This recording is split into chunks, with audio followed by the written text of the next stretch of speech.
welcome back. It's Melanie, your She Shed Scrapper. So I am back with another heritage layout using the Heritage Collection from Maggie Holmes. I kind of went through and picked out what I wanted to use ahead of time. So this will be a fairly quick video. I decided to use that light pink and kind of, I don't know, mustard yellow, orange colored background. And then I did recently order the 6x8 paper pad from scrapbook.com. And so I grabbed out these two pieces of paper here.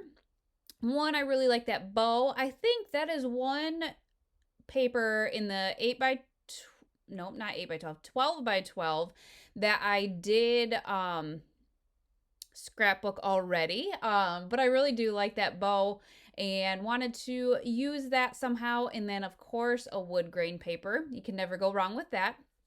You already saw I did back the photo with that deep yellow color. One thing I do love about these older photos is that they already have that white border around them, so I don't have to double back them, and they look like they are already double backed. I grabbed out this 6x8 paper and decided to use a scallop punch to add a little different look to it, I guess. And another color. You know, it still has some of that lighter pink and that, I'll just call it mustard yellow, even though it's a little bit darker. It has that color in it as well. And so I did decide to use that. I do end up putting the whole 6x8 wood grain paper down, and I don't remember why I switch it, but I do switch it. I'll give you a little sneak peek or a little insight. But with the 6x8 paper pad, I kind of had to figure out how to cover up that not gap, but where the two pieces of paper come together. So I'm kind of playing around with, you know, the cut aparts, the tags that I already had picked out. And here is a little whoops. So I decided that the wood grain paper was too large, and so I decided to rip it up. And when I did, I completely ripped the base page as well.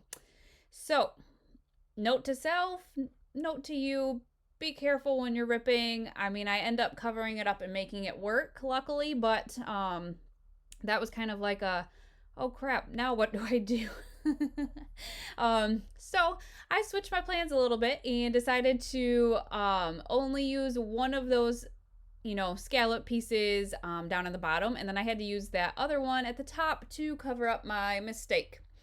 So I am going to use this little cut apart, which is like the perfect size for the picture, and use this nice little wreath at the top there to fill that space in, and add a cute little butterfly. I did end up buying the ephemera pack for this collection as well, and so I, you know, have definitely an abundance now of different pieces to use.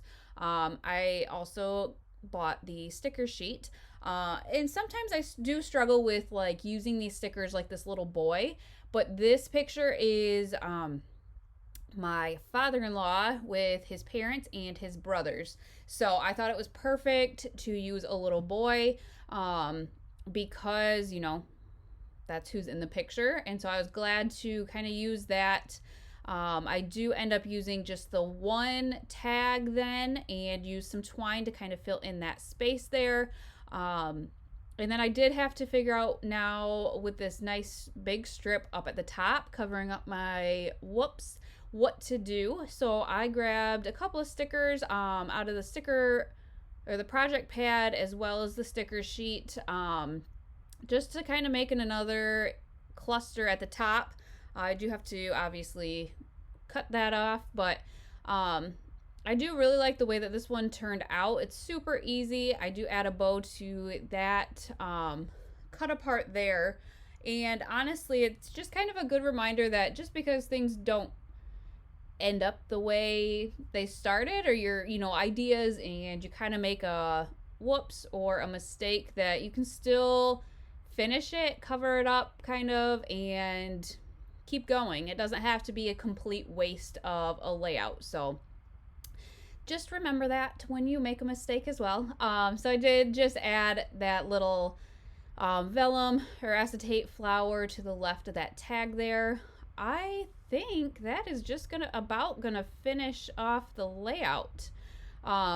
This is one that I did at Scrapbook Weekend a couple weeks ago now at this point, or almost close to a month maybe. So I'm trying to kind of mix them in a little bit together. So I thought I was going to add a wood strip across the top there, but again, it's not long enough.